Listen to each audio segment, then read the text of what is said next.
I'm going to do third sum of exercise 13.3 class 12. So let's do it.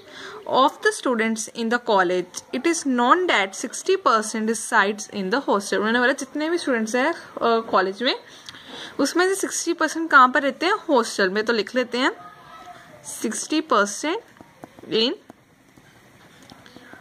hostels and 40% are day scholars. मतलब जो hostel में नहीं रहते. तो 40% are day scholars. ठीक है, सॉरी, ठीक है. तो ऐसे कर लेते हैं. ठीक है, आगे क्या उन्होंने बोला, पहले हम ना इसको E1 E2 इवेंट मान लेते हैं. E1 इवेंट क्या होगा? Students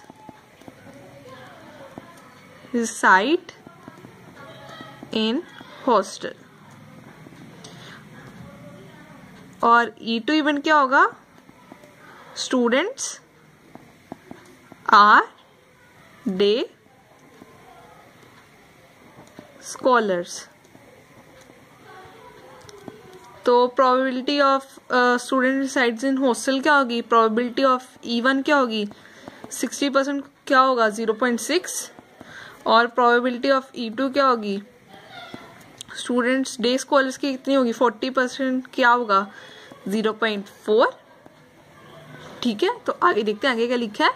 previous year result report that 30% of all students who reside in hostel attain grade A. उन्होंने बोला है जो स्टूडेंट्स हॉस्टल में रहते थे उनमें से 30% का ए ग्रेड आता है और 20% of day scholars attain A grade in their annual examination. और 20% डे स्कॉलर्स ए ग्रेड लेकर आते हैं. ठीक है, तो उन्होंने आगे क्या बोला है, at the end of the year one student is chosen at random from the college and he has a A grade. उन्होंने बोला एक हमने रैंडमली एक स्टूडेंट चूज किया तो हमने उसका कौन सा ग्रेड था? A grade. ये हमारा इवेंट पक्का हो चुका है कि स्टूडेंट ए ग्रेड वाला ही आया है, तो हम इसे ए इवेंट ले लेते हैं. ये आपको हमेशा याद रखना पड़ेगा, जो इवेंट हो चुका हम उसे ए इवेंट ले लेते हैं. क्या है? He has A grade. ठीक है, आगे क्या उन्होंने बोला है, what is the probability that the student is a हॉस्टलियर.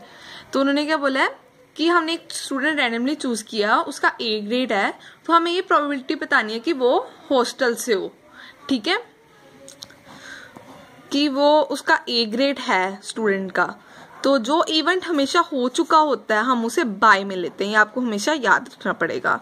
और वो कौन सा होना चाहिए? हॉस्टल का होना चाहिए. तो हॉस्टल में कौन सा इवेंट है? E1. तो अब हमें चाहिए क्या है कि वो स्टूडेंट हॉस्टल से हो और वो ए ग्रेड, उसका ए ग्रेड हो. तो स्टूडेंट हॉस्टल से क्या है? प्रोबेबिलिटी ऑफ E1 और उसका ए ग्रेड हो.